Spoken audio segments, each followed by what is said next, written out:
Belushi was raised in Wheaton along with his three siblings. Younger brothers Billy and Jim and sister Marion. He was Eastern Orthodox Christian attending the Albanian Orthodox Church.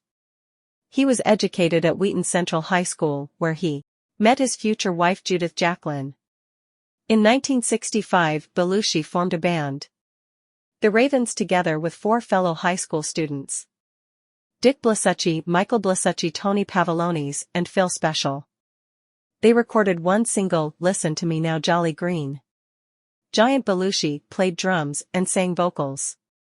The record was not successful and the band broke up when he enrolled at the College of DuPage. He also attended the University of Wisconsin-Whitewater for a year, which inspired the Animal House scene of D-Day driving a motorcycle up the stairs. Belushi acquired the iconic college crewneck worn by his character in Animal House at a print shop when visiting his brother Jim, who attended Southern Illinois University. Belushi started his own comedy troupe in Chicago, the West Compass Trio, named after the improvisational cabaret revue Compass Players, active from 1955 to 1958 in Chicago with Tino Insana and Steve Bashikas. Their success piqued the interest of Bernard Solins, the founder of the Second City improvised comedy enterprise, who went to see them performing in 1971 and asked Belushi to join the cast. At Second City, Belushi met and began working with Harold Ramis, Joe Flaherty, and Brian Doyle Murray. In 1972, Belushi was offered a role together with Chevy Chase and Christopher Guest in National Lampoon Lemmings, a parody of Woodstock, which played off-Broadway in 1972. Belushi and Jacqueline moved to New York City. Belushi started working as a writer, director, and actor for the National Lampoon Radio Hour, a comedy radio show that was created, produced, and written by staff from National Lampoon magazine. Cast members on the shows produced by Belushi included Ramis, Flaherty, guest Brian Doyle Murray, his brother Bill Murray, Gilda Radner, and Richard Belzer. In 1974, Belushi and Chevy Chase acted on a Lampoon LP record, the official National Lampoon stereo test and demonstration record. And during a trip to Toronto in 1974, Second City cast Belushi met Dan Aykroyd. Jacqueline became an associate producer for the show. The National Lampoon Show toured the country in 1974. It was produced by Ivan Reitman. Saturday Night Live in 1975. Chase and writer Michael O'Donoghue recommended Belushi to Lorne Michaels as a potential member for a television show Michaels was about to produce for NBC, called NBC Saturday Night, later Saturday Night Live SNL. Michaels was initially undecided, as he was not sure if Belushi's physical humor would fit with what he was envisioning, but he changed his mind after giving Belushi an audition.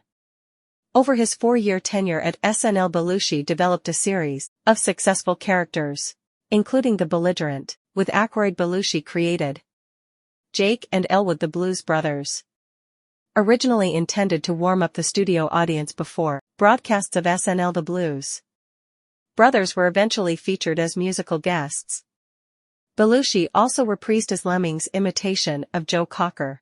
Cocker himself joined Belushi in 1976 to sing Feelin' Alright together. Like many other SNL cast members and writers, Belushi began using drugs heavily and attended concerts with many of the popular artists of the era, including Fleetwood Mac, Meat Loaf, Kiss, the Dead Boys, Warren Zevon, the Grateful Dead, and the Allman Brothers. In 1990, Michaels remembered him as loyal to the writers and a team player, but he was fired and rehired at SNL more than once owing to behavior stemming from his drug abuse. In Rolling Stone's February 2015 appraisal of all 141 SNL cast members to that time, Belushi received the top ranking. Belushi was the live in Saturday Night Live, they wrote. The one who made the show happen. On the edge, nobody embodied the highs and lows of SNL like Belushi. In 1978, Belushi performed in the film's Old Boyfriends, directed by Joan Tewksbury, Goin' South, directed by Jack Nicholson, and National Lampoon's Animal House, directed by John Landis. Upon its initial release, Animal House received generally mixed reviews from critics, but Time magazine and Roger Ebert proclaimed it one of the year's best movies. Filmed at a cost of $2.8 million, it is one of the most profitable movies of all time garnering an estimated gross of more than $141 million in the form of theatrical rentals and home video, not including merchandising.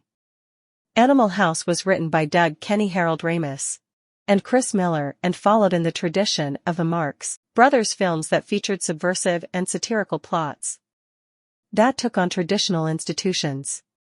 Hollywood studios tried to copy the film's success without the satire, resulting in a string of nerds versus jocks films in the 1980s, with cheap sight gags involving nudity and gross-out humor. Meatballs and Stripes, both starring Bill Murray, followed this formula, and even included motivational speeches in their last acts, much like the one given by Belushi's character Bluto. Both films were directed and produced by Ivan Reitman, who had served as a producer for Animal House. Following the success of the Blues Brothers on SNL, Belushi and Aykroyd, with the help of pianist-arranger Paul Schaefer, started assembling studio talents to form a proper band. These included SNL saxophonist Blue Lou Marini and trombonist-saxophonist Tom Malone, who had previously played in Blood, Sweat and Tears. At Schaefer's suggestion, guitarist Steve Cropper and bassist Donald Duck Dunn, the powerhouse combo from Booker T and the MGs, who played on dozens of hits from Memphis's Stax Records during the 1960s, were signed as well. In 1978, the Blues Brothers released their debut album, Briefcase Full of Blues, with Atlantic Records. The album reached #1 on the Billboard 200 and went double platinum. Two singles were released: Rubber Biscuit, which reached #37 on the Billboard Hot 100 and sold #14. In 1979, Belushi left SNL with Aykroyd to film The Blues Brothers, which conflicted with the shooting schedule of the show. NBC's pressure to use recurring characters was also a factor in their decision. Belushi and Aykroyd made 2 movies together after leaving: Neighbors, directed by John Avildsen, and most notably The Blues Brothers, directed by John Landis. Released in the U.S. on June 20, 1980, The Blues Brothers received generally positive reviews. It earned just under $5 million in its opening weekend and went on to gross $115.2 million in theaters worldwide before its release on home video. The Blues Brothers band toured to promote the film, which led to a third album and second live album made in America, recorded at the Universal Amphitheater in 1980. The track Who's Making Love peaked at number 39. The only film Belushi made without Aykroyd following his departure from SNL was the romantic comedy Continental Divide, directed by Michael Apted. Released in September 1981, it starred Belushi as Chicago hometown hero writer Ernie Suchak, loosely based on newspaper columnist and longtime family friend Mike Royko, who gets an assignment researching a scientist, played by Blair Brown, who studies birds of prey in the remote Rocky Mountains. By 1981, Belushi had become a fan and advocate of the punk rock band Fear after seeing them perform in several after-hours New York City bars, and brought them to Cherokee Studios to record songs for the soundtrack of Neighbors. Blues Brothers band member Tom Scott, along with producing partner and Cherokee owner Bruce Robb, initially helped with the session but later pulled out due to conflicts with Belushi. The session was eventually produced by Cropper. The producers of Neighbors refused to use the song in the movie. Belushi, along with O'Donoghue and SNL writer Nelson Lyon, booked Fear to play SNL's Halloween broadcast on October 31, 1981. The telecast of the performance featured then novel moshing and stage diving and was cut short by NBC due to the band's profanity.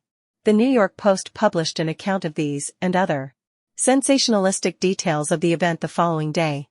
At the time of his death, Belushi was pursuing several movie projects, including an Abscom-related caper called Moon Over Miami, to be directed by Louis Malle, and a diamond smuggling caper called Noble Rot with Jay Sandrich, based on a script he adapted and rewrote with former SNL writer Don Novello.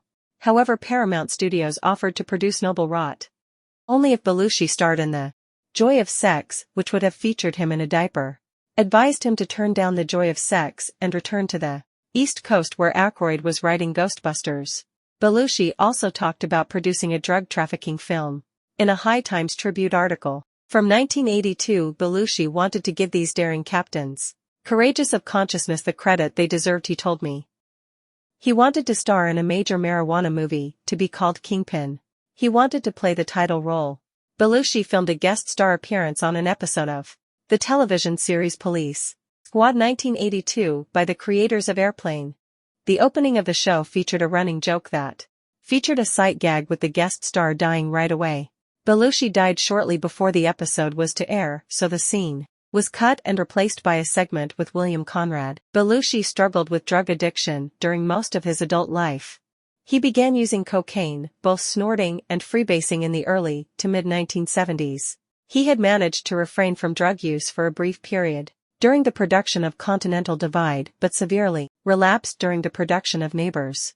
Less than 4 months after the filming on Neighbors ended on the evening of February 28, 1982, Belushi moved out of his house and checked into a bungalow at the Chateau Marmont in Los Angeles. For several days, he did drugs in his bungalow and wandered from nightclub to nightclub on the Sunset Strip and on Santa Monica Boulevard. On March 4, 1982, Belushi visited the Los Angeles office of his longtime manager, Bernie Brillstein, and asked him for money. Brillstein declined, suspecting that Belushi wanted money for drugs. Later that day, Belushi returned and again asked for money while Brillstein was in a meeting with someone. Brillstein was reluctant to rebuke Belushi in front of the other person and gave him the money. In the early morning hours of March 5, Belushi, while in his Chateau Marmont bungalow, was visited separately by friends Robin Williams and Robert De Niro, as well as drug dealer Kathy Smith. Around 12 p.m. Pacific Standard Time on Friday, March 5, 1982, Belushi's fitness trainer and occasional bodyguard Bill Wallace arrived at Belushi's bungalow at the Chateau Marmont to deliver a typewriter and audio cassette recorder. Because Belushi had requested them the previous day, Wallace found Belushi dead with no one else present in the bungalow. Neither law enforcement nor a representative of the coroner's office revealed any details for almost 6 days. On the morning of March 11, Los Angeles County Coroner Thomas Noguchi announced that the cause of death was combined drug intoxication, involving cocaine and heroin, a drug combination known as a speedball. Belushi's death was eventually investigated by forensic pathologist Michael Baden, who determined his death was caused by heroin. Dead on March 5, 1982, in a bungalow at the Chateau Marmont Hotel in West Hollywood. John Belushi would not have died when he died except for the heroin that was furnished and administered by the defendant LA County Prosecutor's Office.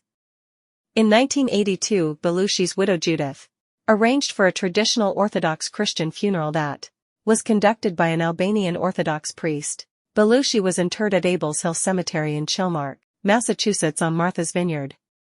Belushi's tombstone has a skull and crossbones with the inscription, "I may be gone but rock and roll lives on."